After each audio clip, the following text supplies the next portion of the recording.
In a time of war and division, one young girl discovers that a single act of kindness can alter the course of history forever. Watch as she risks it all to change one life, and her own utterly depleted with no resources remaining. She encountered a fallen combatant, his blood, seeping into the soil with profound generosity. She shared the final remnants of her precious water with his parched mouth before nightfall. A multitude of warriors, their visages adorned with tribal markings, would encircle her dwelling, and her solitary gesture of empathy would either herald her salvation or her demise. As the sun barely peeked over the horizon, she emerged from her weatherbeat abode, clutching a wooden pail containing her most vital possession. Drinkable water, their well had been arid for 3 days, and this tepid, cloudy liquid was her sole defense against the arduous trek to the distant creek. A path notoriously perilous, her unshod feet navigated the uneven terrain with caution as she inspected the rabbit snares, a skill imparted by her father before illness claimed him. They were empty once more, her gut knotted with a familiar ache, but she had long since mastered the art of suppressing that specific discomfort for 8 months. At the tender age of 16, she had endured solitude, her existence, a relentless struggle for survival, a constant negotiation with faint glimmerings of optimism. It was then that her gaze fell upon him. The male figure lay prone near the boundary of her land, his dark hair clotted with crimson. An arm was contorted at an alarming angle, his torso bore markings of conflict unfamiliar to her, and a knife with a bone handle lay just beyond his grasp. His entire presence exuded peril. Sort her neighbors spoke of in hushed tones, by their hearths, the kind that compelled men to double-check their firearms before slumber. Yet as she moved cautiously closer, she discerned a detail that caused a sharp ache in her chest. His breaths were shallow, desperate gasps, a wound in his flank oozed blood, dyeing the ground beneath him. A deep red, his lips were chapped, and pale, his skin radiating heat from a fever. He was fading. The logical choice would be to retreat, to feign ignorance of his existence, to allow fate to run its course and evade the inevitable complexities aiding him. Would unleash. Her parent had consistently cautioned her about the escalating friction between the newcomers and the native groups, about how a single misstep could ignite a conflagration that would devour everything. But she was not one to always act on cold logic. She knelt beside him, her hands trembling. As she gently raised his head, his eyelids fluttered, revealing eyes dark and intense, even in their debilitation. For an instant their gazes met across a chasm that had swallowed innumerable lives. She anticipated him recoiling, grasping for his weapon, perceiving her as an adversary. Instead, his attention fastened onto the pail she held. Without a second thought, she guided the liquid to his lips. Drop by precious drop, she let it trickle into his mouth, observing his throat muscles work to swallow. She expended nearly half of her remaining supply, enough to sustain her for 2 days if she was frugal, sufficient to keep her alive, until she could undertake the perilous journey to the creek. When he had quenched his thirst, she tore strips from her already threadbare attire to cleanse his injuries. The laceration in his side was deep, yet not mortal if tended to properly. As she worked, she noticed a detail that sent a chill down her spine. Distinct lightning bolt-shaped scar on his shoulder, and around his neck, a necklace adorned with symbols that marked him as someone significant, someone whose absence would be noted. The combatant's eyes never strayed from her face as she bandaged his wounds with her last clean cloth. When she finished, he reached up with his uninjured arm and briefly touched her hand. It was not a menace, but something that felt akin to gratitude. Then his eyes closed, and his breathing deepened into the steady rhythm of restorative sleep. She sat back on her heels, suddenly comprehending the magnitude of her action. She had just preserved the life of a man whose people were in conflict with her own. She had used her last water, her last bandages, her final reserves of security on someone who might awaken and end her life, someone whose very presence on her land could be construed as an act of hostility by any settler who discovered him. But as she gazed at his serene countenance, she felt a sensation she hadn't experienced in months.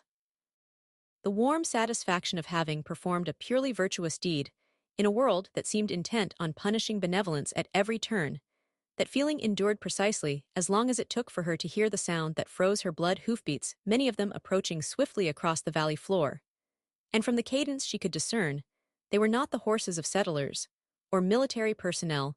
These were the mounts of native fighters, and they were heading directly for her dwelling. Her heart pounded against her ribs As the thunder of hooves intensified, she looked down at the unconscious fighter Akasheta. She'd heard him whisper the name when she'd offered him water. Then at her cabin 20 yards away, she would never reach it in time to conceal him, and even if she could, the blood trail would betray him. The prudent choice would be to flee, to vanish into the woods behind her cabin, and let whatever was coming find what it would find. But something within her refused to abandon the man she had just saved. If these riders intended him harm, her presence might be the sole barrier between him and death. The leading warrior crested the hill like a phantom from a nightmare. His horse moved with the liquid grace of wind across water, and the man himself seemed sculpted from stone, and fury war paint covered his face in bold strokes of red and black, and feathers fluttered from his hair. As he rode behind him, came another, then another, until the hillside seemed to flow with mounted figures, 10 warriors, 20, 50. She had never witnessed so many in one place, had never conceived such a spectacle was possible. They moved with perfect synchronization, fanning out to encircle her property like water flowing around a stone. Their horses snorted and stamped, but the riders themselves sat motionless as death, their eyes scrutinizing every inch of her land. The principal warrior, a man whose presence commanded attention even from afar, raised his hand, and the entire war party halted, as one. His gaze immediately located her kneeling beside Akasheta with blood on her hands and apprehension etched across her face. For a prolonged moment, no one stirred. She felt the weight of 100 stares, each one assessing her threat level, her intentions, her prospects of survival. She could smell the horses, hear the creak of leather, and the whisper of wind through feathers. The morning air vibrated with attention, so palpable it felt solid. Then the lead warrior dismounted. He was older than the others, with streaks of gray in his long hair, and scars marking his arms like a chronicle of battles. Survived, when he walked the earth, seemed to acknowledge his presence. This was a man accustomed to being obeyed, to having his decree treated as law. Behind him, the other warriors remained mounted, but poised, their hands resting on weapons that could extinguish her life in a heartbeat. As he approached, she discerned something that made her stomach clench with renewed dread. The lightning bolt scar on his shoulder was identical to Akasheta's, and the way his eyes fixed on the unconscious fighter conveyed everything she needed to know about their connection. This was not merely a war party seeking a missing combatant. This was a father seeking his son. The chief stopped 3 feet from her, close enough that she could perceive the anguish behind his fierce expression. His gaze moved from Akasheta's bandaged injuries to the empty pail beside her, to the torn strips of her dress now serving as dressings. When he looked back at her face, she saw a flicker of something unexpected. Confusion. He spoke then, his voice carrying the authority of thunder, words in a language she did not comprehend, but whose meaning seemed clear enough. A question, a demand for explanation.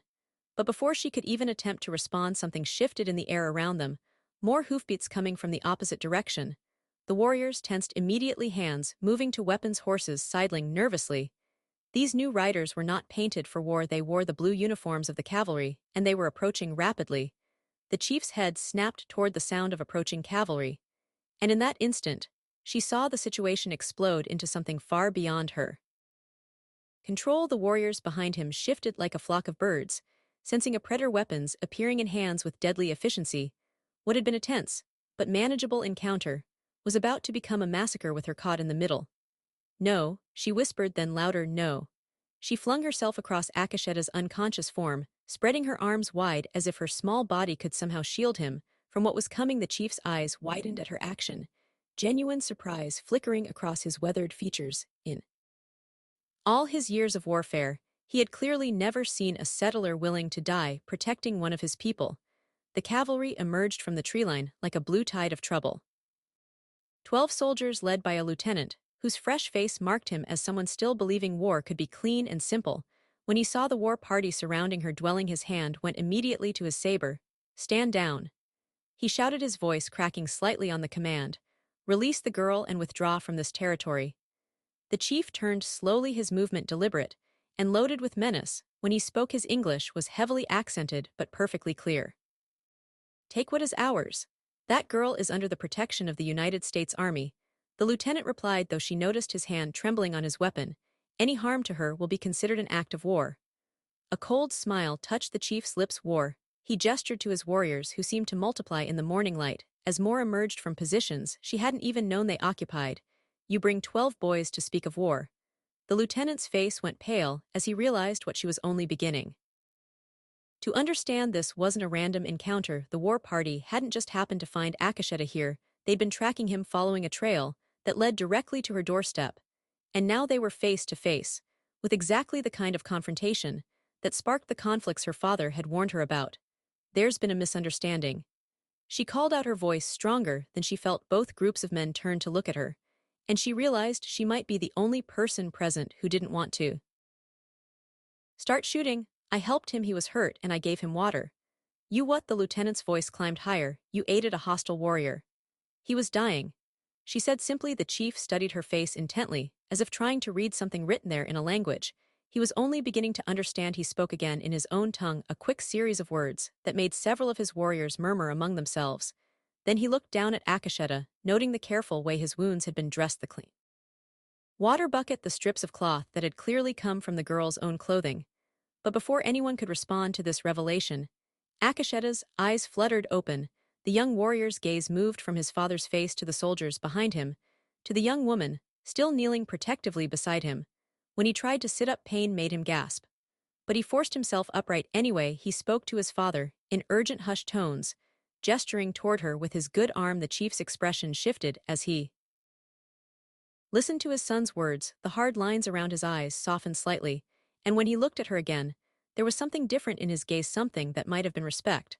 My son says you gave him life. The chief said slowly, says you used your last water when you had nothing. Anyone would have done the same, she replied, though they all knew that wasn't true. The lieutenant, growing increasingly agitated by this conversation he couldn't control, took a step forward. I don't care what she did, she's a settler under military protection, and I'm ordering you to. The chief's hand moved to his tomahawk, so quickly it seemed like magic. You order nothing here, boy. The morning air crackled with the electricity of violence, about to break loose. Weapons were being drawn on both sides, horses snorting and shifting, men's faces settling into the grim masks they wore before killing began. And in the center of it all, she realized that her single act of kindness had created a knot that might only be untied with blood. The tension stretched like a bowstring about to snap.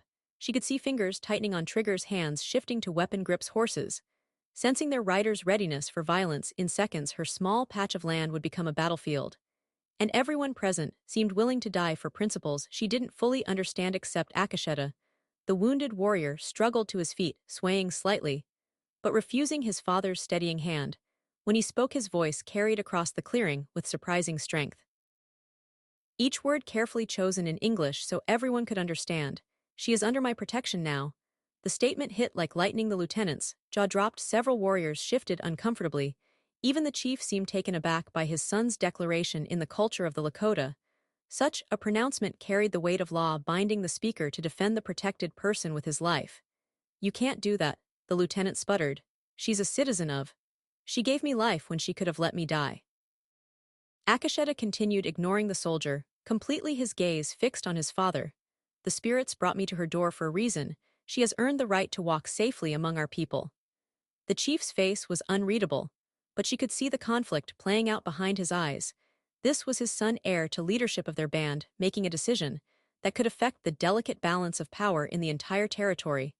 But it was also a decision rooted in honor, in the old ways that demanded debts be repaid. And what of them? The chief nodded toward the cavalry. They will not understand our ways. It was then that she made a decision that surprised everyone, including herself. She stood slowly, positioning herself between the two groups, and spoke with a clarity that cut through the morning air. I choose to go with them. Every eye turned to her. The lieutenant looked horrified. Several warriors murmured among themselves, but Akasheta smiled slightly, as if he'd been expecting exactly this response. Miss, you can't seriously be considering, the lieutenant began. I am, she said firmly. I helped Akasheta because it was right. If that means I need to answer for it to his people, then that's what I'll do. She looked directly at the chief. But I won't be the reason men die today. If my going with you prevents bloodshed, then that's where I belong. The chief studied her for a long moment, his weathered features revealing nothing around them. The warriors waited for his decision, while the cavalry fidgeted nervously in their saddles. The morning sun climbed higher, casting sharp shadows that seemed to divide the world into clear lines of light and dark. Finally, the chief spoke. You would trust your life to people you have been taught to fear. I would trust my life to people who understand honor, she replied. Your son could have killed me when I helped him. Instead, he offered protection that tells me everything I need to know about your people. The lieutenant made one last desperate attempt. I cannot allow a civilian to leave with a hostile war party. My orders. Orders, the chief interrupted, his voice carrying the finality of winter, mean nothing here. He turned to the young woman, and for the first time something that might have been respect flickered in his eyes. If you come willingly, you will be treated with honor. But know this: once you cross into our territory, there may be no returning to this world. She felt the weight of the choice settling on her shoulders. Behind her lay everything familiar. Her cabin, her land, the life she'd built from the ashes of her family's dreams. Ahead lay the unknown, a people whose ways she didn't understand, and the very real possibility that she might never see another sunrise. But as she looked at Akasheta, still swaying on his feet, but standing proud despite his wounds, she realized something that surprised her. For the first time in months, she wasn't alone. The chief raised his hand, and one of his warriors brought forward a painted horse, its coat gleaming in the morning sun. The animal was beautiful, clearly bred for speed and endurance, with intelligent eyes that seemed to appraise her as carefully as its rider did. You will ride with honor, the chief said, helping her mount. His hands were surprisingly gentle, and she caught a glimpse of something paternal in his expression. My name is Tatanka. You saved my son's life. That debt will not be forgotten. As she settled onto the horse's back, she heard the lieutenant calling out behind them, this is a mistake. When word reaches Fort Collins, there will be consequences. The army will come looking for her. Tatanka Ayataki turned in his saddle, his voice carrying the weight of absolute certainty. Let them come, they will find only what the wind tells them. The war party began to move, flowing like water around her position. She found herself surrounded, but not trapped, protected. Rather than captured, Akasheta rode beside her despite his wounds, his presence steady and reassuring in a world that had suddenly become completely foreign. As they crested the first hill, she looked back to see her cabin growing smaller in the distance. The lieutenant and his men remained where she'd left them, their blue uniforms stark against the brown earth. She wondered if she'd ever see that little house again, ever sleep in the bed her father had built with his own hands. But then Akasheta spoke softly beside her. You showed great courage back there. Not many would have chosen as you did. I didn't really have a choice, she replied. Not if I wanted to live with myself afterward. He nodded, understanding flickering in his dark eyes. My father will want to know more about you, why you helped me, why you chose to come with us, rather than hide behind the soldiers' protection. She considered this as they rode deeper into territory she'd never seen before. The landscape was beautiful in a harsh way, all rolling hills and scattered trees, with mountains rising in the distance like the backbone of the world. She'd always thought of this as empty land, dangerous and wild, but seeing it through the eyes of the warriors around her, she began to understand that it was anything but empty. It was home. What should I tell him? She asked. The truth, Akasheta said simply. My people value honesty above all else. If you speak from your heart, he will hear it. They rode in comfortable silence for a while, the horses moving with the easy rhythm of animals bred for long journeys around them. The warriors maintained their alert watchfulness, but there was something different about their demeanor. Now they no longer looked at her as a potential threat, but rather as someone under their protection. If you were her, would you trust these strangers with your life, risking everything for honor, or would you have tried to escape back to the familiar world of settlers and soldiers? Tell me in the comments. I need to know which side you'd choose. Because what she discovered at their destination would challenge everything she thought she knew about courage, loyalty, and what it truly means to belong somewhere. It was midday when they reached the edge of the tribal lands, and her breath caught in her throat. Spread across the valley below was a sight that no settler had ever lived to describe. A massive encampment that seemed to stretch to the horizon. Hundreds of lodges dotted the landscape like giant flowers, smoke rising from countless fires.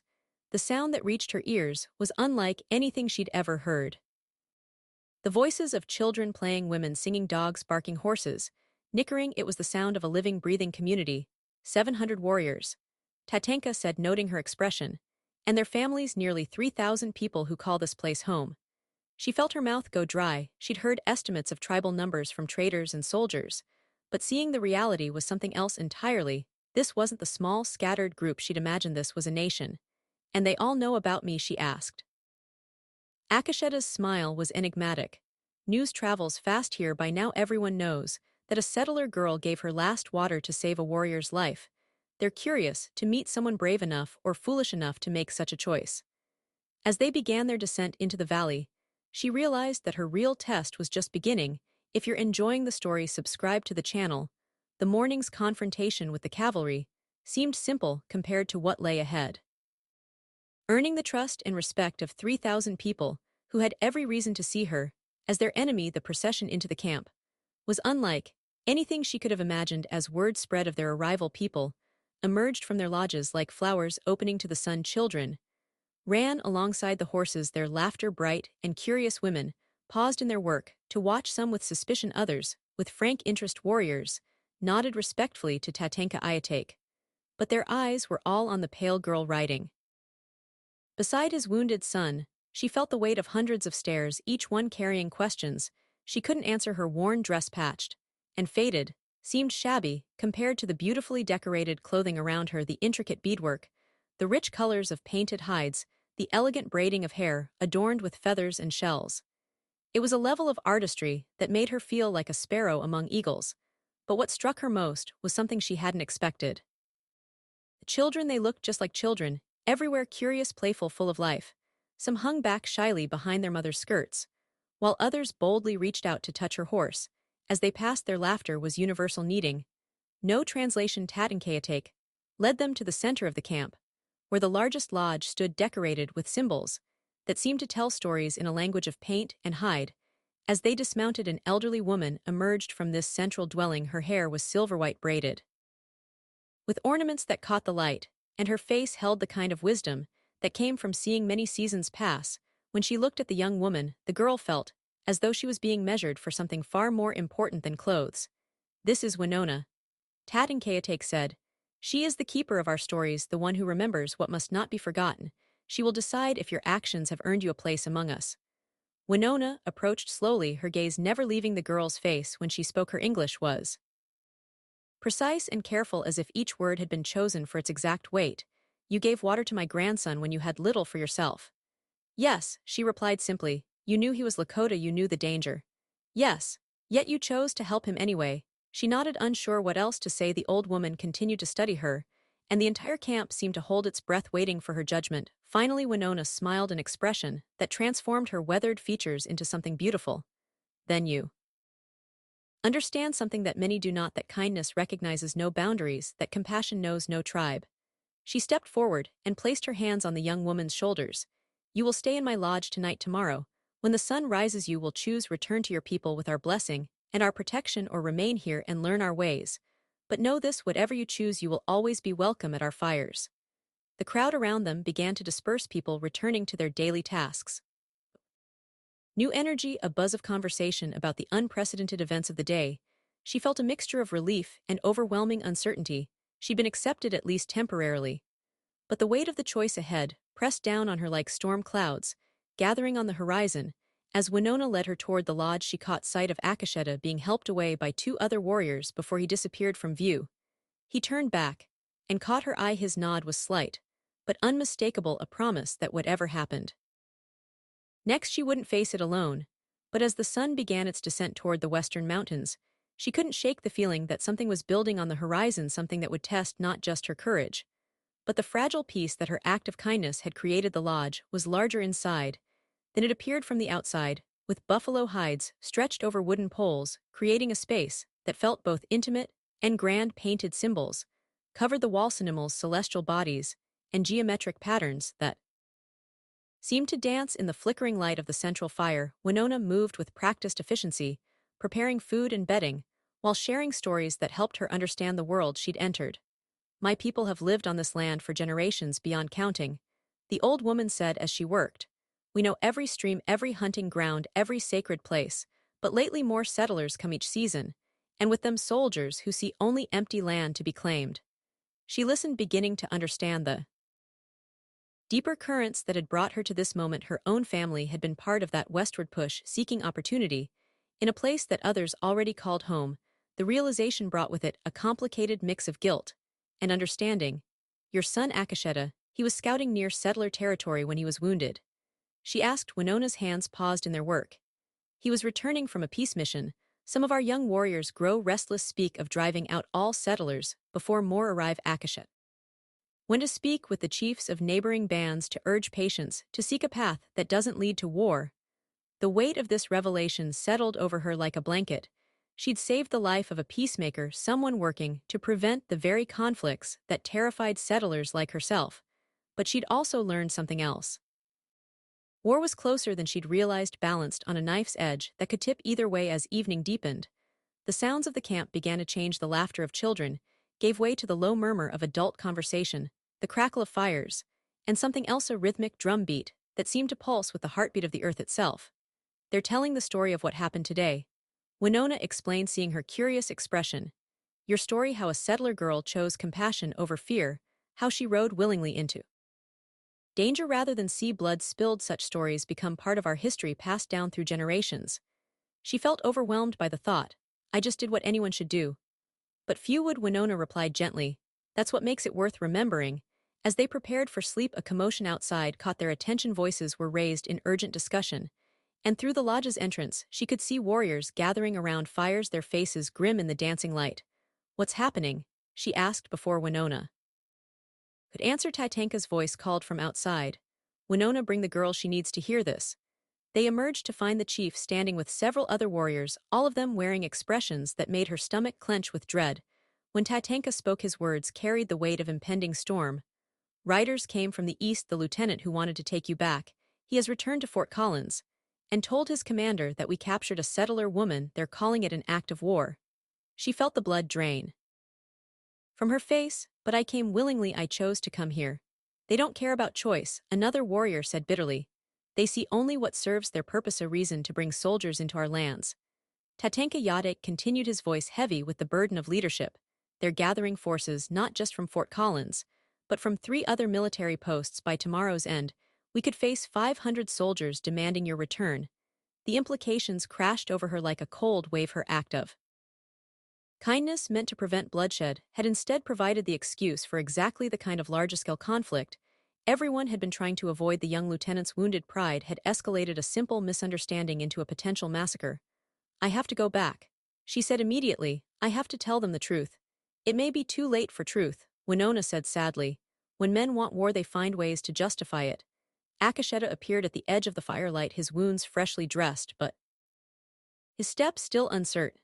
"There's something else," he said grimly. "Our scouts report that some of our own young warriors are using this as a call to arms. They say the time for peace has passed, that we should strike first before the soldiers can organize."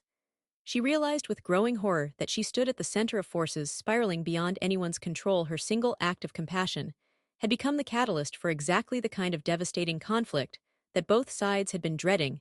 And somewhere, the darkness beyond the firelight, armies were gathering that would arrive with the dawn. Dawn broke gray and ominous, with storm clouds gathering on both horizontal, literal ones in the sky and human ones on the plains. She stood with Tatanka Yadek and his council, watching as dust clouds marked the approach of the cavalry from the east, while war parties of young Lakota warriors assembled to the west. Between them lay a valley that would soon become a battlefield, unless someone found a way to pull back from the brink.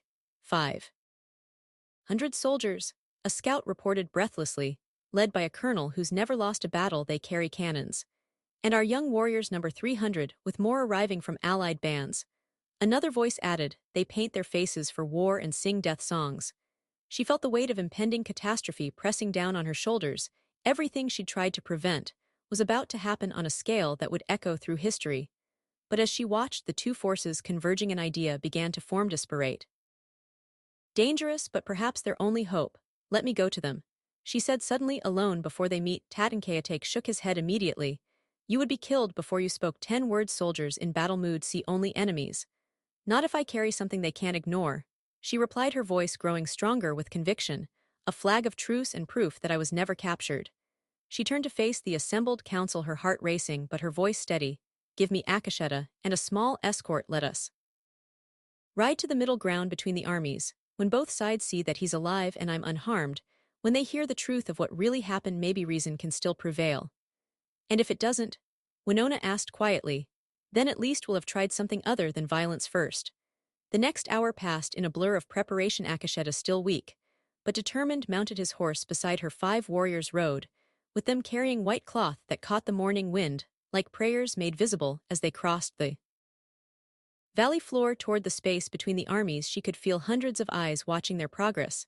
The cavalry had formed battle lines, their blue uniforms stark against the brown earth. But when they saw the small party approaching under a flag of truce, discipline held officers raised spyglasses, trying to make sense of what they were seeing. When they reached the midpoint, she dismounted and walked forward alone. Her voice, when she called out, carried clearly across the valley. I am Mercy Whitmore. I was never captured.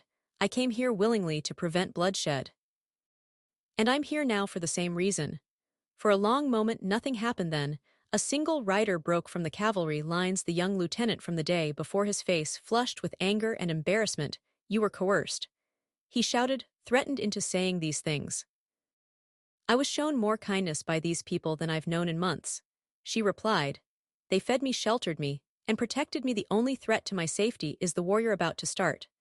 The colonel in command rode forward, his weathered face skeptical, but listening behind him, she could see soldiers murmuring among themselves, their certainty beginning to waver. Akasheta joined her, then his presence a living testament to her words. I was dying when she found me, he called out in clear English. She gave me her last water, her last food, her last bandages. She saved my life when she could have let me die. The colonel studied them both for a long moment, then incredibly he began to smile. Well, I'll be damned, he said, finally. A peace treaty negotiated by a girl who doesn't know when to mind her own business.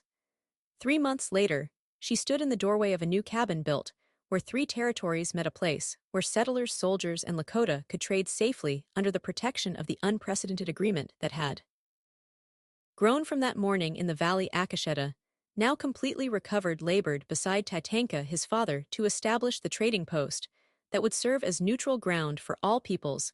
The young lieutenant had been reassigned to a desk job back east, a fate he considered worse than death. The colonel had been promoted for his role in preventing a war, and she had found something she'd never expected. A family that crossed all the boundaries people said couldn't be crossed, but most importantly she'd learned that sometimes the smallest acts of kindness can change the course of history, if you're brave enough to see them through to the end. If you're enjoying the story, subscribe to the channel. Now click on the video on the screen to hear a story even better than this one, with courage so unexpected and an ending so powerful it will stay with you long after the final word. What would you choose in her place? Share your thoughts in the comments below.